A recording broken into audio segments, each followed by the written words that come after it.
Hello, my name is John Rose, and in this video I'd like to take a closer look at why some people can eat cooked food and be saints, and why other people can eat raw food and still do bad things, and why some people think that explains why they don't believe raw food is our salvation. Well, first of all, I've gone over this many times. I wish I could force all of you guys to watch all of my videos and then we could have a discussion. But I'll go over it again for you. All of our behavior can be reflected in a bell-shaped curve, just like our IQ, where 2% are on one end and the other 2% on the other. We have 2% that are above 130, they're geniuses. 2% that are below 80, they're mentally challenged. 96% of us are in the middle. Same thing goes with our behavior. We got a bell of bad behavior where we're all eating cooked food, most of us, and on one end we got some saints. Wow, look, they're eating the bad food, the cooked food, and they're saints. They're the exception. They're not the norm. Look at the other end, we got psychopaths. Oh my God, look what they're doing. They're ruling the world. Now, are these people who eat raw food psychopaths? I'm not saying that. Raw food is not a panacea. It's only one of our many needs, and in order to solve our problems, we've got to correct all of our mistakes. But we have to understand, at the very top of the list is cooking our food. That's the most important mistake we have to correct. And when we do that, we individually get reconnected. And I've said this before, we feel more one with everything around us, but the masses aren't connected, and that's enough to make you want to eat cooked food again. Because now we still don't have a complete connection.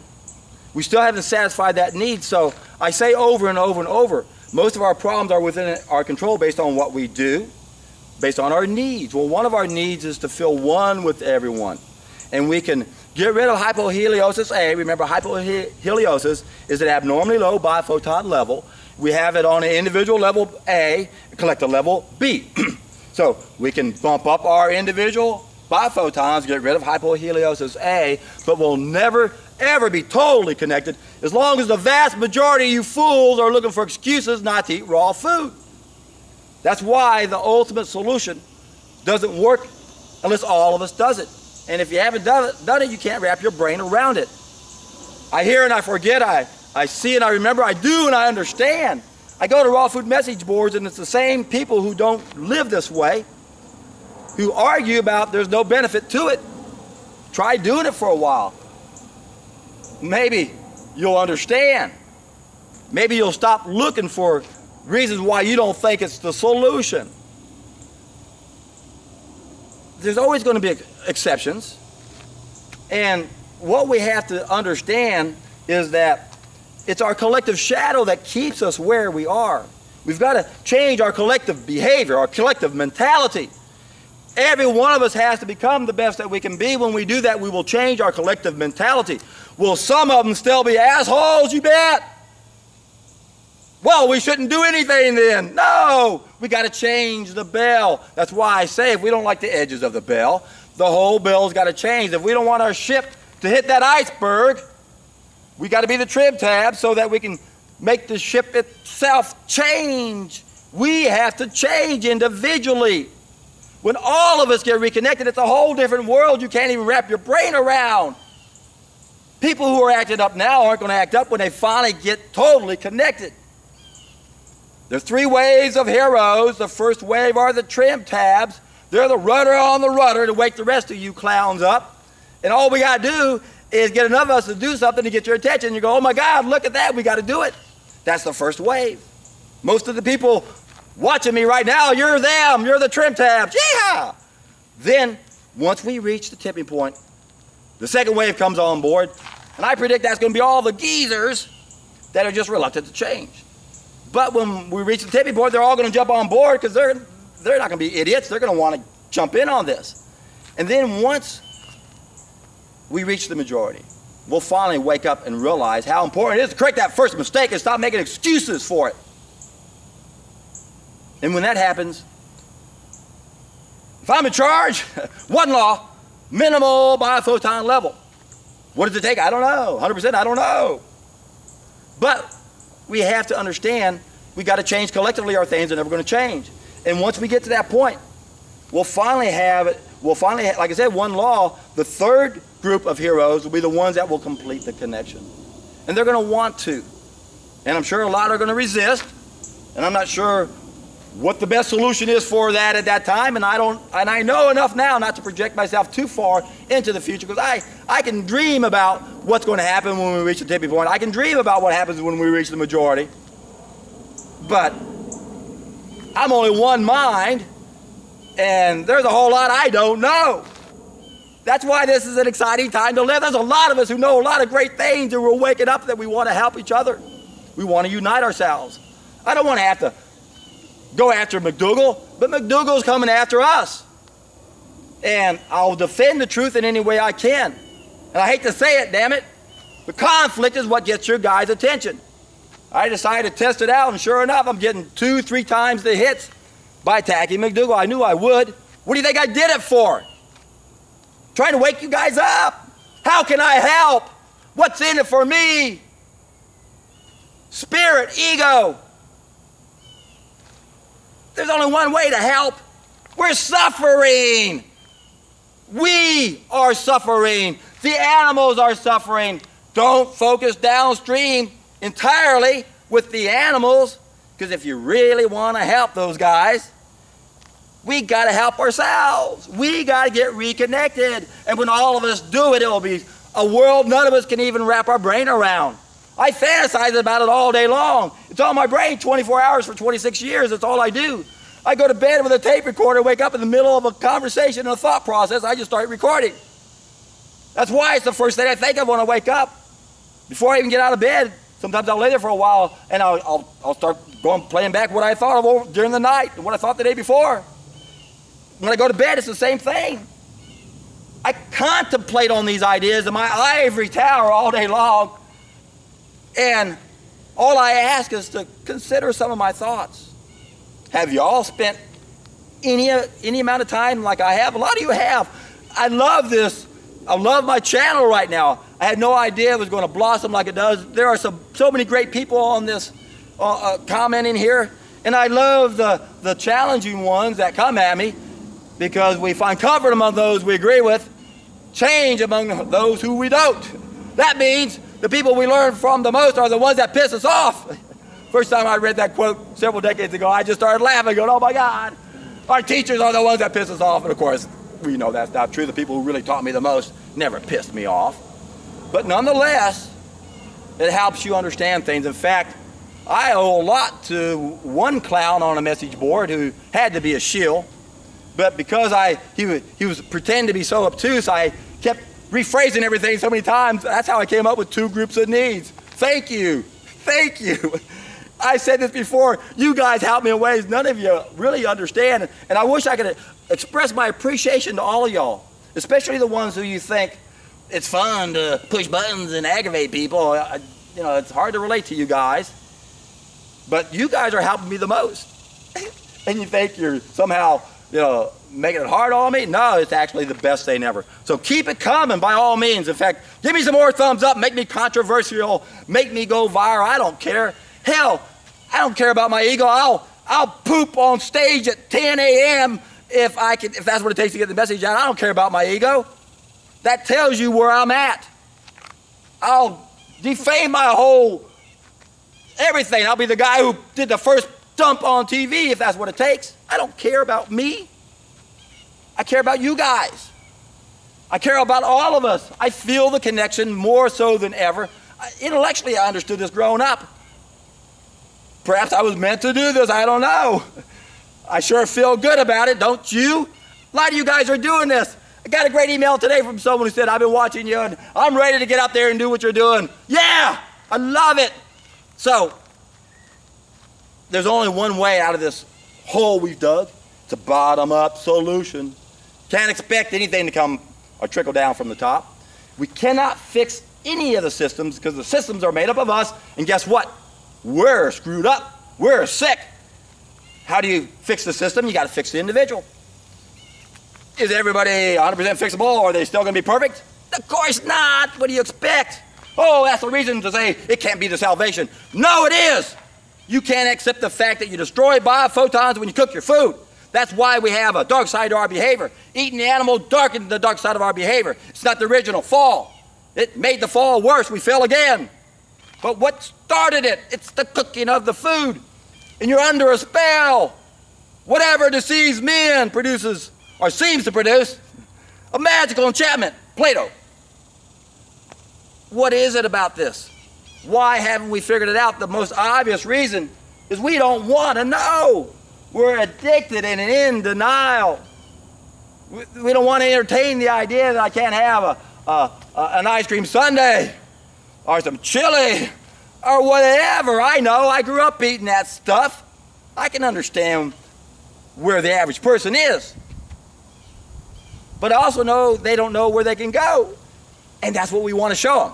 So, the hero's journey, there's 3 ways. The vast majority of you guys listening to me today as I tape it and upload it, you guys are the trim tabs. Most of you. And a lot of you are seeing the light as you go. I see it. I love it. It makes sense. The most common comment I get from people when I talk to them is, oh, everything you say makes sense. It does. It's supposed to make sense. So you guys are the change in which we want to see. And realize the obstacles. A lot of the comments, we're going to be attacked by internet shills. I've already had to delete one guy because I went to his channel. It's obvious he's only like 14 years old. So I encourage young people. I want 10-year-olds to come on this channel and listen to what I'm saying. But let's not do this ridiculous, childish attacks and say stupid things. I'm not going to tolerate that stuff. And one guy says, I'm childish because I'm yelling. What's wrong with you? There's nothing wrong with me. If you don't understand that when you talk about something that's horrible, you have to be outraged about it. How can I be convincing to you if I don't express how I feel about something? It's hard not to get angry when you think about pouring acid into a child. You wouldn't pour battery acid on their arm. And yet when we give them chemotherapy, it's worse. We're injecting it right into their body. It's acid. It's poison. And I get numbed many times. I can talk calmly now about it, but if I start to think about it just for a second, it's easy for me to imagine how many children this very second are getting chemo. How many children are dying around the world. It's now. Now. Now. Now. You're not outraged. You're dead. And you're part of the problem. This is insane. What is wrong with us? We're disconnected. It's not complicated. Get reconnected and get everyone else reconnected, and then we'll have the paradise we're meant to have. It's so simple. All you have to do is go down below in my description box, click on to the first step. I perfected a 3-step process. The first step is where we do something on a temporary basis so we can blast out garbage in our system that fiber can't get out of us. Now, someone made a comment the other day, and I wish I had $1 for every time I heard it, because just about everybody says it at me. It's a good comment. I like it. They say, oh, it doesn't make sense to do a juice fast. We need the fiber to brush everything out, and you're right. When we are eating, everything we eat should have fiber. That's all we should eat. We should never eat anything that doesn't have any fiber, unless we drink some vegetable juices, and that's acceptable. But, because we're also going to be doing all this other, all the other fiber to brush things out on an ongoing basis. But what we do with my first step is only on a temporary basis, my friend. And fiber is not going to get rid of stuff that's like axle grease on the side of the colon. And that's what this stuff is like. The only way to get rid of a lot of the stuff that's inside of us is to not use fiber and brush it out, but to quit putting anything in it whatsoever. Now, what's going to happen to all this energy that we normally have processing what we do on a daily basis? It goes after the old stuff. I know, because it took me 3 months to stop pooping because I still had old stuff in my colon to work with. Oh, do the fiber. Bullshit, I was doing fiber the whole time. I couldn't brush that stuff out. I couldn't pull those diverticula, those herniated blowouts on the side of my wall out with fiber. You got to stop putting anything in that food tube if you want to get anything that's old out of there. Do we need fiber? Of course. And we want soluble fiber in fruit, not the kind that's in the starches, the insoluble fiber, we want simple, not complex. And we only do something like a juice fast on a temporary basis so we can blast all that old stuff out of us. Plus, it also does something else. It changes the ionic pressure in our colon. And because our lymph system is so dirty, it usually backs up into tissues like the nose and sinus areas, or the lungs, colds and flus, pneumonia, or into the skin, all these other skin conditions, and then into the organs. Now we have the 4 stages of disease. I explain all that in my videos, Healing Secrets Revealed and Medicine is the Ultimate Tool of Control.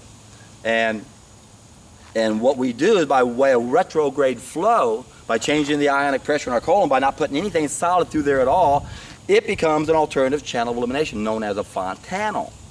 And then can be used for the lymph system to get rid of all that garbage. And you'll be able to see this. You can do a juice fast and do some skin brushing with a dry brush. And when you have an elimination, you can see what's pulled out of the lymph system coming out of you. So it's easy to get sucked into what we're told. But do what Aristotle said. Believe only your own experience. There is no fact like a fact learned from your own life. The problem now is we can't trust our own experiences. We have a malfunctioning survival mechanism. Another reason to go on a long, solid food vacation to reset the survival mechanism. So then when we eat stupid things like starches, your body goes, that ain't food. What am I doing? It isn't food. If you have to cook it to eat it, it's damaged, it's altered. What's it going to do to us? It's going to damage and alter us. And we're damaged in more ways than just the food. We are bombarded with garbage all throughout our lives so that everyone has opinions on things they never even thought of. And then, how do you get that programming out of your head? You can eat raw food. Does that get rid of it? Are you still going to have that programming? Of course. So along with detoxification comes de-indoctrination. It's just as important to clean out our brainwashing, our programming as much as we can. Now that's the hard part to do. And all we can do is expect that if enough of us can get everyone's attention, and then we reach the tipping point, then it will be a whole different situation. Right now, I have no good advice about the best way to deprogram yourself, because I still have knee-jerk reflex actions to do things based on the way I've been programmed. It's hard to get that stuff out of you. But the beauty about this is that you can think about it and avoid what I call amygdalosis. And of course, the best way to do all of this is to simply do the first of my 3-step process. Remember, it's only something we do on a temporary basis. It's going to do several things. Number 1, it's going to get rid of the old stuff that fiber can't get rid of. Number 2, it's going to bump up the biophotons, help us feel connected. Number 3, it's going to reset our survival mechanism. Number 4, it turns our colon by way of retrograde flow into a fontanel so the lymph system can dump everything into our body. Remember, most of our diseases happens when our lymph system back up into the tissues. And again, you can go to 2 videos I've done recently called Healing Secrets Revealed and Medicine is the Ultimate Tool of Control. And I explain where we have 2 short-term self-limited diseases and 4 long-term stages of disease. Disease is not complicated once you understand that our body is nothing but a bunch of cells and 2 fluids. Blood brings in the food, it's alkaline, and the waste matter goes out into the lymph system and it's acidic. Our lymph system is a lipid-based, cholesterol-based fluid because it deals with the acid side of chemistry. Again, the food is alkaline, 7.4 is the blood, and then our foods get rid of the waste matter.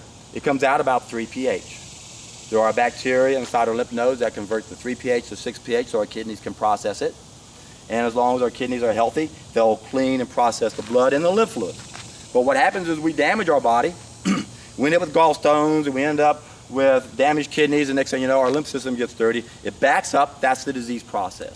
So solving most of our illnesses is actually quite simple. If we do a long, extended, probably conducted juice fast or juice feast or solid food vacation, we're going to clean out our whole body. And many times we don't even have to do specific things for organs that are damaged, because just by cleaning out the colon and having it become a black hole to suck all the garbage out of the body, the organs will heal. Most of our organs aren't working because they're dirty. Simple solution, clean up the body.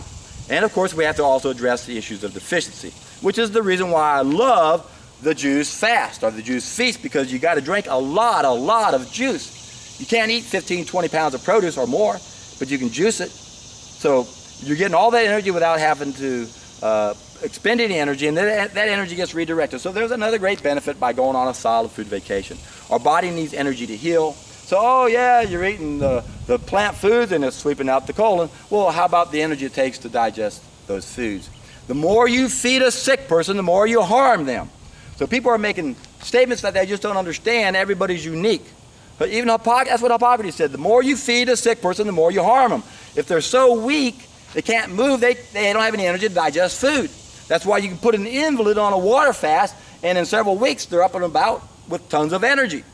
But put them on a juice fast, it'll happen even better and faster and address other issues that the water fast can't. So there is an idea as time has come. I know what it is. I've been focusing on it for the last 24 years. I've done it over 1,200 days. I've coached thousands of people.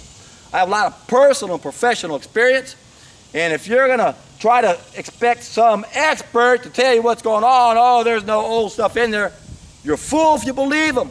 You're a fool if you don't at least take 1 week out of your life to see if this is true. Now, I'm getting a lot of interesting comments from young people that are like 17 now. You guys might not have anything in there yet. There's no telling how clean you are. It takes a while for this to accumulate, and we can abuse ourselves for a long time. Remember, most of our organs can do 10 times what they normally can do, even though our younger generation is not be able to do that. So it's really quite questionable what kind of food you've been eating. If you got any kind of bowls down in here, there's a good chance your pipes are plugged up. But remember, for you guys that are 22 and under, you're still growing. You need to drink twice as much as adults. So when you hear me talking, make sure that you double the amount that an adult would do. You got to drink probably 2 gallons or more of juice to make this work, because you're still growing. You need that protein. You need the calories. And doesn't mean you still can't do it, because obviously drinking two gallons of vegetable juice is going to be a whole lot better than what the average teenage kid is eating right now, right? What are they eating? McDonald's and whatever, Taco Bell, and even if they're eating home-cooked meals, it's all cooked. 2 gallons of fresh vegetable juice has got to be better than that. And it is enough nutrition if you drink that much, but remember, you got to drink a lot. So when you do this and you do it the right way, and everybody I've coached who's done this hasn't done it the right way, you got to drink a lot. I tell you how to do it. Go to my seminar down below. If you're not convinced, or if you want more motivation, listen to the Dr. Roby interview, watch me on the Deborah Duncan Show, and when you do, you're in for a treat.